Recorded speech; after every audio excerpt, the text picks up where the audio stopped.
Hey guys, welcome back to another episode of The Stable.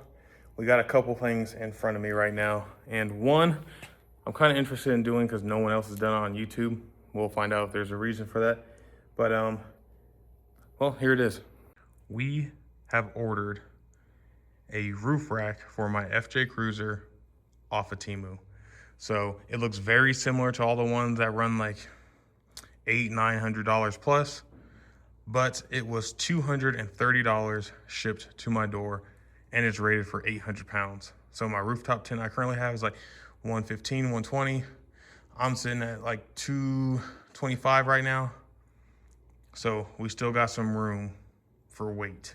And I don't have nothing else on my roof rack as it is, so I'm not concerned about gas cans and things like that. So this piece right here is for the front of the roof rack that you see right above the windshield, and they actually send 4 LED pod lights that go in here. The other thing we have here is the Fox 2.5 coilovers for the front of the FJ Cruiser, and I'm not sure if I'm going to run these.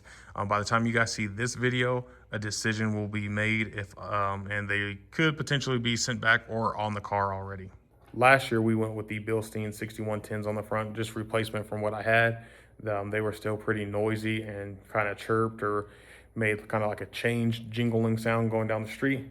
In that video, we replaced the upper control arms with some ones I found on Amazon and I got a deal on them. Was like 180 into them, but they were KSP. And then I replaced the factory. Me and my dad replaced the lower factory control arms as well. I got an alignment today on Saturday, April 25th, and that thing is night and day difference with the Bilstein 6110s on the front as it is now. You just barely hear that chirping sound. So the question is, do I go ahead and throw these on here, which were recommended to me by my brother Sean, who has Adrenaline Expeditions. His channel is linked at the bottom of mine. He recommended these, said these are quieter than, and his FJ is more comfortable and drives better than his Bronco. So do I eat the cost of $2,200 and throw these on the front for who knows what kind of a difference will be, because the FJ is night and day difference now? Or do I save that money, send those back, and we just run this roof rack and just call it a day with the FJ for now? All right, so we got everything laid out here in front. Everything on the top is side rails, and then the top are our runs in the middle. So ripping open these boxes, I thought I seen like a business card in one of them somewhere. Hoping that's the case, and maybe has a QR code so I can scan something, see if we got some directions. If not, it might be like my VJ bumpers where I just kind of had to shoot from the hip and figure it out. All right, guys, we're off to a better start than the VJ bumpers. It did come with directions. There is a rough look of how the roof rack is going to look. All of our hardware is black, which I like. Don't have to worry about it rusting, and everything is powder coated. So if you look at the back, that is what our roof rack will look like. All right, guys, picking up this video with the roof rack about 2 days later. We took a pause because this wheel still needs to get fixed, but we got an alignment, and then neighbor Bob came through and we got our new tires. So these are the same size, but they're the TerraMax RTs, and they are a 35, 12.5, 17. But what we're gonna do now is we're gonna get this rooftop tent off. It's a little bulky. Maybe try to pick up a little extra gas mileage by taking it off. But while it's off, I think I'm gonna go ahead and, I didn't know if I was gonna pull the factory roof rack off. That was a game plan, but I forgot we have these mounted on the factory one. So that line might just truthfully just get cut anyways. I'll leave myself some slack so we can end up running our wires for the 4 pod lights for this roof rack. Maybe just tie into them, but I forgot that I had those on there. And we have our awning on the side of that roof rack as well. All right, so it's pretty easy to get this tent off. You just have these little U brackets here. There are 13. And then this is for our awning, 2 on that side. So I'll pull the awning off first. I already got our brackets off for the rooftop tent off on the other side. So it's just these ones. And then the game plan is to back the FJ up and then use the arms of the lift to lift the rooftop tent up and then lower it down so I don't have to actually do it myself. All right, so I forgot the FJ is a little too tall for this, but you guys can kind of see what I'm doing. I got it unloose and I'm just kind of walking it down. I am gonna stand here in the middle of the arms, get it as centered as I can, pull the FJ forward and lower the tent down, probably on top of a cart that we got around here. All right, guys, forgive me. I am winded from muscling that down, but it is down off of the truck. So now I can pull it forward, grab our cart, lower it down, and we are good to go. All right, so I kind of jumped to the Temu roof rack we got going on. I got this side pretty much bolted together. I was looking and I almost messed up. I was trying to figure out how they go together, but they give you this bracket that goes right here in between the two and it just bolts together. So that's what that side looks like. Once you pretty much got it bolted together, I got 2 of the 4 in on the side right there. But I think next I will actually end up jumping to our roof rack here and getting this factory one off.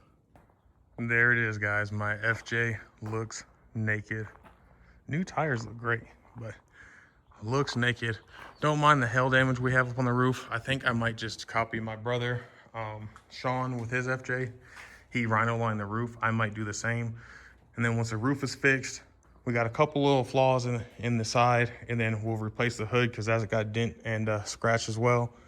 And then we need to fix our little A-pillar. We got a couple little dings that took the paint. But once all the body work is done and rhino lined, I think I want to get this thing wrapped just to add a little bit of protection. If I'm going in between like pine trees and branches, I'd rather hit the wrap than actually hit the paint than once we get it all fixed. But anyways, enough rambling. I will show you guys. So we got all of our bolts out. It took a T45, so pretty nasty. I'm gonna clean these up, but I believe next I have to pop these out of here based on how our other brackets look, which I'll go grab one and show you. Yeah, so looking at them, this thing is definitely gonna have to get popped out, and then that is gonna have to get sat down in there. All right, so we got all 6 of our brackets in with their hardware. We did hit the ends with a dab of RTV just because I don't have a leak and I don't want to get one now. So now I can finish putting the other 2 bolts right up here, and then probably go ahead and tighten that up, and then we will lift this side up and get it into place. I left those a little loose just because I didn't know if they were going to line up exactly how I needed to. So at least once they get started, I can go back down, or I can go back and run them down. All right, guys, so we got 4 of the runs across. We got 2 more to go, but I'm gonna stop right here and we're gonna go ahead and tighten up our bolts for the little wind deflector here, because that's just hand tight. I think even with that last one here, I can still fit my hand in there to do our pod lights. We're supposed to get a little bit of moisture today or tonight, so I might just put some heat shrink on here for now, cap it off, and then same thing with the end of our pod lights. If I even put them in tonight, I might just leave them out because I'm not going to wire them up anyways. So we might just call it good there, but I'm going to go ahead and tighten up the front. It's kind of a pain, but it's not bad. I will say, sorry, I'm walking around a lot. I will say, I think the front looks a lot better from this angle than when you stand up here and you're kind of looking down at the front. Like I said, it's Temu, so I'm not complaining. But for some reason, this area right here, how that is shaped, bugs me. I don't know how well you guys can see it. Oh, there we go. Let me zoom out a little bit. That area bugs me. I don't know why. I don't know what it is about that little half curve, but it bugs me. Anyways, let me quit yapping. Let me tighten up this part up here, and then we'll throw our last 2 in. It is a pain just because I'm trying to hold myself up here, put our lock washer nut on the backside, tighten everything up, and I don't have the smallest hands. So anyways, here we go. All right, there it is, guys. So front I think looks a lot better from down low. Obviously, we didn't put our 4 lights in, and I'm thinking about maybe do something different with those anyways, like maybe throwing some orange on the outside and maybe just the white LEDs on the inside. So if I can stand up here without falling on camera for you guys, there's what it looks like with all the runs. So not too bad. We got all the track bars across there. The last thing we will do, and we'll probably use it to end off the videos, wire up the LEDs that I mentioned and throw our awning back on the passenger side like we had it. This rooftop tent might go back up there, but for our road trip this weekend, gonna try to see if we save a little bit of gas mileage, take it off of there. But either way, with the suspension being dialed in, our new tires on there, and no more slack in the steering and the car fighting itself, I'm sure we'll pick up gas mileage anyways, and maybe with the wind just running off the top of that. So I am beat. I worked till 5 today, and I got about 5 hours into this. So we are gonna call it there for the night, and we will pick this up over the next couple days. Hey guys, jumping back in this video because I don't think I ended off anything with the roof rack from Temu. So we ended up going ahead and making our trip to New Mexico. Everything went great, and I will flip around and show you what we did. So the Temu roof rack is up there. We have our pod lights installed. They are not wired up. I'm probably just going to use my existing one that I had for my light bar. We taped it off here just because we've had some weather here. But extend that, run it up to there, and then probably just connect wires all into one. You see we have all the wires taped, but make that all one harness and then just connect right there.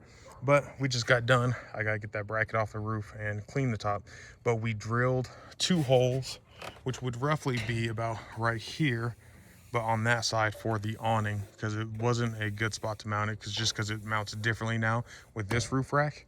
But that's solid. My only complaint is I don't know if this little weather channel can be replaced, but you can see on the back one that we screwed into it. They move a little bit, but I just didn't have enough adjustability to do that. I don't think it's a big issue, but you can also see that we had to have a couple spacers, which I had left over from the suspension, to get the awning in place. But that thing is solid. We just have to wire up our pod lights, and then I think I'm gonna go ahead and put the Smittybilt rooftop tent back on this thing for now.